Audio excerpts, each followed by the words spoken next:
90 tahun. Itu orang Tegal. Tegal itu Jawa mana sih? Jawa Tengah ya? Jawa Tengah. Ngajar di Jakarta, Pak.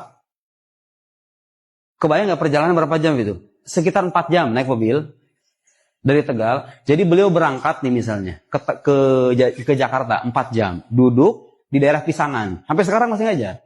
Di daerah Pisangan duduk sekitar 2 jam ngajar beginian sama murid-muridnya. Sampai jam 11 malam 2 jam. Nanti selesai ngajar balik lagi ke Tegal. Subhanallah, tahu nggak? Selama 60 tahun dari usia 30 sampai 90 bahkan mungkin lebih, 30 tahun lebih, yang beliau ajari cuma 1 kitab aja. Gak ganti-ganti. Saya udah nanya sama super pribadinya dan udah sejak lama, Pak, itu benar beliau itu nggak ngajar yang benar, Pak. Gak pernah ngajar apapun. Cuma 1 kitab aja. Kitab apa yang dibaca? Kitab Ummul Barohin. Kitab Tauhid, kitab Akidah. 60 tahun ngajar 1 kitab tipis namanya Ummul Barohin itu gak kelar-kelar. Bukan gak kelar-kelar, diulang-ulang terus-menerus maksudnya. Selesai hatam, balik lagi. Selesai hatam, balik lagi.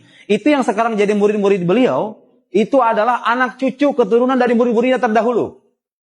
Subhanallah, seistiqomah itu. Ngajar ilmu tauhid 60 tahun dengan 1 kitab aja. Saya kan punya buku yang mensyarah Ummul Barohin itu. Dan saya merasa malu semalu-malunya itu. Ya Allah, berarti kalau saya kadang-kadang masih merasa bosan itu, Pak.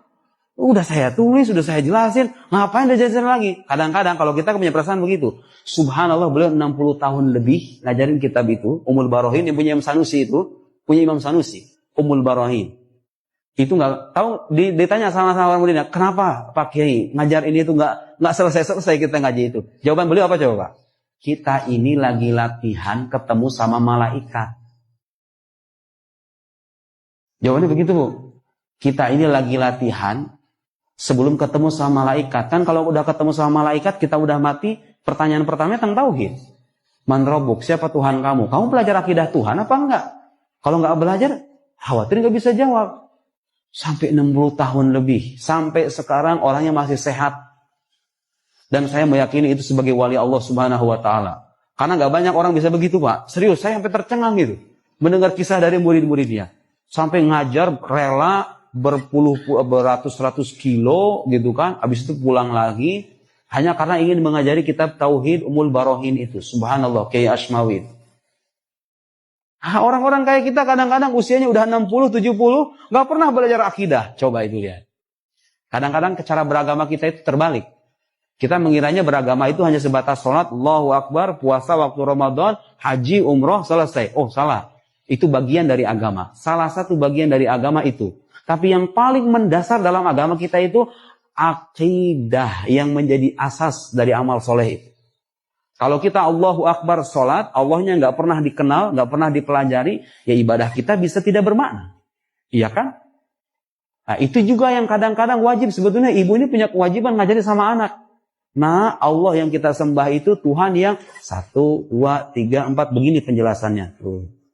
Itu sebenarnya wajib, Bu. Fardu ain soalnya hukumnya. Sekarang berapa banyak keluarga yang sadar dengan itu? Mengira kalau ngajari anak agama itu ngajari sholat doang. Dasar keyakinan menyangkut Tuhan yang disembah lewat sholat bagaimana? Diajarkan apa enggak? Enggak. Terbalik berarti cara beragama kita. Makanya Nabi Muhammad, Pak, selama 10 tahun di Mekah ngajarin apa coba sama umatnya itu? Ngajarin akidah, ya kan? Ibu kalau baca ayat-ayat Makkiyah, ayat-ayat yang turun sebelum beliau hijrah ke Madinah, itu rata-rata bicara akidah semuanya. Rata-rata, sebagian besar bicara akidah. Kenapa? Karena untuk membangun peradaban yang ideal itu, harus diawali dengan keyakinan yang lurus, ya kan?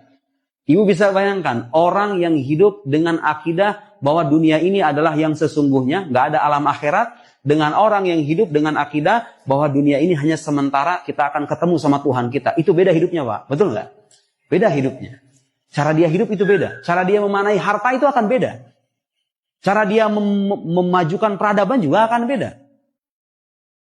Itu kan yang minim, mungkin kalau Bapak mungkin lebih tahu ketimbang saya, bagaimana masyarakat Eropa itu mahir dalam mengatur, memanage dunia ini, ya kan? Tapi menyangkut keimanan mereka rapuh. Akhirnya apa yang kita saksikan? Tetap saja ada ekses, ada efek samping dari itu ya. Manakala moralitas rapuh, iman tidak ada, akhirnya ya kita saksikan mungkin perilaku-perilaku yang tidak bermoral atau pelanggaran-pelanggaran etik. Peradaban yang hanya peradaban yang pincang gitu loh pada akhirnya. Kalau hanya satu aspek saja, ibadah saja, amal soleh saja, etos kerja saja,